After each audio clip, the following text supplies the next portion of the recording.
Meanwhile, DOJ officials may delay Hunter Biden's plea hearing after explosive whistleblower claims that Attorney General Merrick Garland interfered with the probe and lied to Congress under oath. Iowa Senator Chuck Grassley sending a new letter saying that the IRS investigators were left out of a briefing on the Biden family alleged criminal scheme. I spoke with House Ways and Means Committee Chairman Jason Smith on Sunday Morning Futures yesterday about his investigation. Watch. If you look at the tax years from 2014 to 2019, the investigators claim that Hunter Biden received over $8.3 million. Included in that was like an $80,000 diamond, a Porsche that valued over $140,000. We have documentation from these IRS whistleblowers that Hunter Biden was receiving money from China sources, Ukraine sources, and Romania sources. Yes, that was Jason Smith this weekend. Joining me right now is New York Congresswoman, member of the House Ways and Means Committee, Nicole Malliotakis. Also joining the conversation for the rest of the program is former Arkansas governor and former presidential candidate Mike Huckabee. Great to see you, Mike Huckabee. Thanks for joining. Congresswoman, it's always a pleasure. Thanks for being here. I want to get your take on what's going on and what you've learned in House Ways and Means from these whistleblowers at the IRS. Yeah, the testimony is absolutely shocking. I mean, these whistleblowers who were investigating the Hunter Biden case basically found that he had evaded taxes to the tune of over $2 million on $8 million of money that he had received, including, by the way, an $80,000 diamond, a $142,000 Porsche, and supposedly all of this is from foreign entities. And now that this is all uncovered, we voted to release this transcript to the public because it was important for the public to see just how corrupt the DOJ is, that they were going to enter this plea deal, which basically gave Hunter Biden no repercussions and no jail time, actually. If you look at any other case where someone has evaded $1 to $2 million, you'll see roughly 3 to 5 years in prison. Okay, average Americans or celebrities that have gone to prison for years for doing what Hunter Biden allegedly did. And that is why it's so important that we are uncovering this.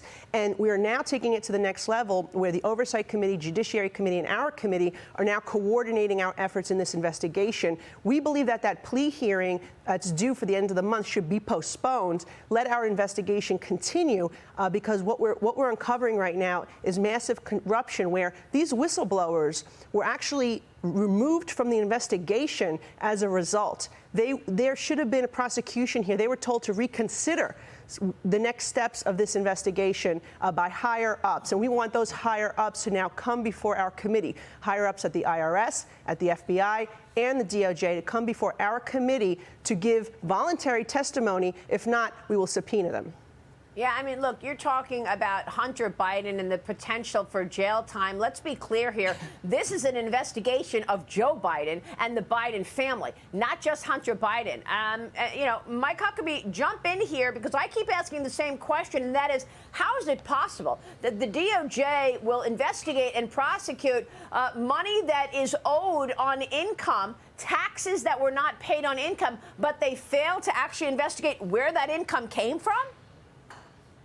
It's totally absurd, and I think the Congresswoman is exactly right that Americans look at this and they say Wesley Snipes goes to prison for several years for tax evasion, but his last name wasn't Biden. So how come it is that somebody from the Biden family not only escapes any real punishment, but the other part of that is they really don't get investigated, and no one checks to find out how did this money get there?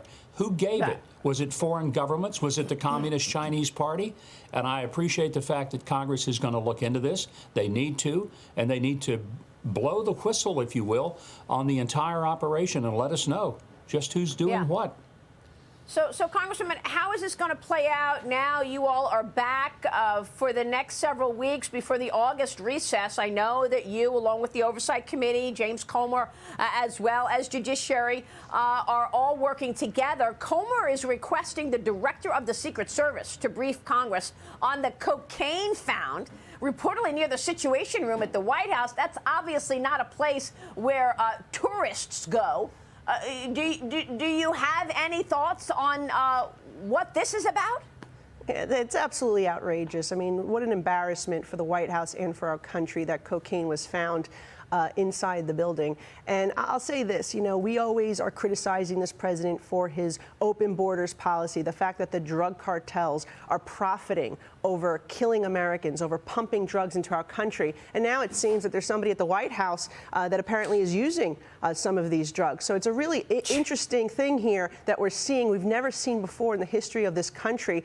But someone has to be held accountable for not only using drugs within the White House, but for whoever smuggled that into the White House. Where did it come from, and where does that lead? That could be another total investigation into what exactly is going on here. Is there a reason why we have such open borders and the president seems to be doing so much to support the drug cartels who are trafficking drugs and humans into our country? Well, this is just sick, and I know you have your hands full in terms of investigations. I want to turn your attention back to New York, of course, where we see now the New York City Board is holding a meeting on proposed downtown tolls. This meeting next Wednesday, Congressman, I want to get your take on congestion pricing. This is adding to the pressure on New Yorkers. So let me get this straight. If I'm driving in my car to work and I live uptown and I have to go downtown, I've got to get charged an additional fee? Yeah. And it's a $23 fee, okay? This is what our governor and our mayor and our president are doing to the city of New York. This was passed by the state legislature under Governor Cuomo. Kathy Hochul has jammed this through. This is nothing more than a money grab to get people to put more money into the black hole that is the MTA that runs our transit system. Remember, they received $15 billion in COVID relief funds and other funds over the last couple of years from the federal government alone. And yet they are now asking for a $23 toll to enter into Manhattan. As somebody who represents Staten Island and Southern Brooklyn, this will cripple my constituents. I think it will hurt New York City's economy that is already slowly, recovering from the pandemic. We can't get people to come and utilize our restaurants in Broadway and take advantage of everything New York City has to offer due to crime and other reasons. This is only going to add to that burden. If they want to raise money for the subway, they actually want people to ride the subway. That means they should make the city subway safe, and more people will choose to do that instead of driving to Manhattan. This is nothing more than